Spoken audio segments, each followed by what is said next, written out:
Welcome to Sri vlogs Telugu. ఈరోజైతే మనం గుడ్లగూబ తెలివి అనే కథ గురించి తెలుసుకోబోతున్నాం. కొత్తగా మన ఛానల్ని చూస్తున్నారా? అయితే సబ్స్క్రైబ్ చేయటం మాత్రం మర్చిపోవద్దు. అదేవిధంగా బెల్ ఐకాన్ క్లిక్ చేయటం వల్ల మన లేటెస్ట్ వీడియోస్ అన్నవి నోటిఫికేషన్ రూపంలో మీ ముందుకైతే వచ్చేస్తాయి. ఇంకా లేట్ చేయకుండా కథలోకి అయితే వెళ్ళిపోదామా మరి?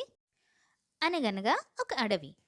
ఆ రోజు చాలా బాగా ఎండగా ఉందన్నమాట ఆ అడవిలో. ఆ అడవిలో ఒక గుడ్లగుబ్బ, ఒక కుందేలు, ఉడుత, ఎలుక ఉండేవన్నమాట. ఆ నలుగురు మంచి స్నేహితులన్నమాట.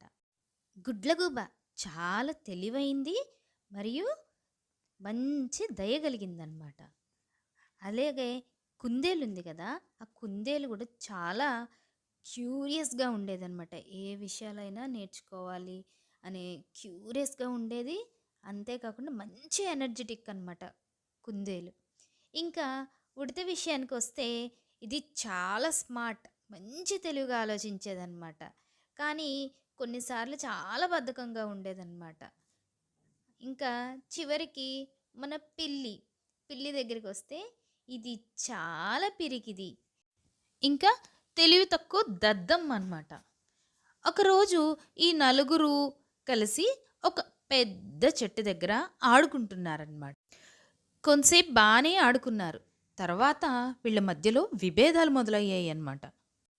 వీళ్ళలో కుందేలంటాడు, వాడు చాలా అడ్వెంచరస్‌గా ఉంటాడు కదా! కాబట్టి ఈ అడవి చుట్టూ ఒక రౌండ్ పరిగెడదాము.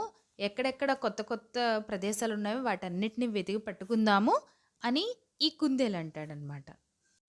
దానికి ఉడత అంటది, లేదు లేదు, నాకు చాలా ఆకలిగా ఉంది. కాబట్టి మనమెళ్ళి క్యారెట్లు తెచ్చుకుందాం అని చెప్తది.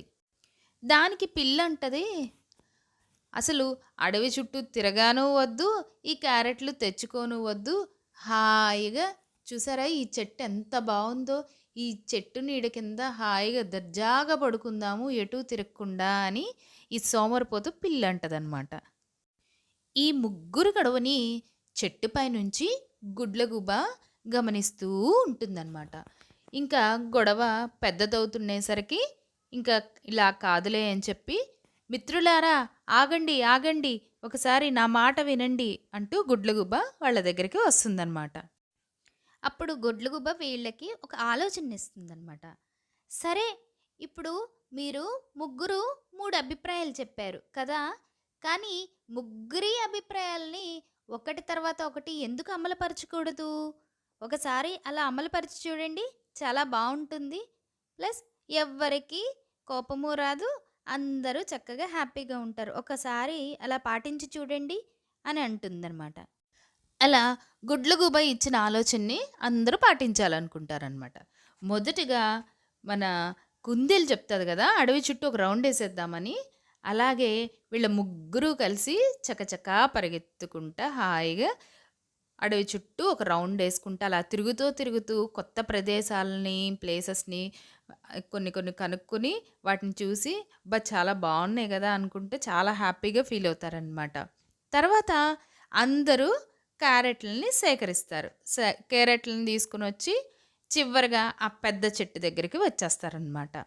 ఈ పెద్ద చెట్టు దగ్గర విశ్రాంతి తీసుకుందాం అని ఎవరుంటారు? మన పిల్లంటుంది కదా!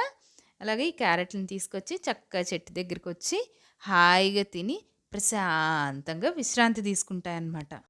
అక్కడ ఆ చెట్టు కింద ముగ్గురు కలిసి చక్కగా ప్రశాంతమైన క్షణాలని ఆస్వాదిస్తారనమాట. వారు గుడ్లగూబ తెలివైన సలహాలకు ధన్యవాదాలు తెలుపుతారు. అప్పటి నుండి ఒకరి మాట ఒకరు ఎల్లప్పుడూ వింటామని చెప్పి గుడ్లగూబకి ప్రామిస్ చేస్తారనమాట. కాబట్టి మిత్రులారా, దీన్ని బట్టి మనకు తెలిసిన నీతేంటి? ప్రతి పనిని షేర్ చేసుకోవటం మరియు ప్రతి ఒక్క చిన్న మెమరీని ఎంజాయ్ చేస్తూ ఉండటం ప్రతి ఒక్కరికి సంతోషాన్ని ఇస్తుందన్నమాట. ఇదండి ఇవాల్టి కథ. నచ్చిందా మీకు? సరికొత్త కథతో మరలా మీ ముందుకు వస్తాను. అంతవరకు సెలవు. నమస్తే. Thanks for watching.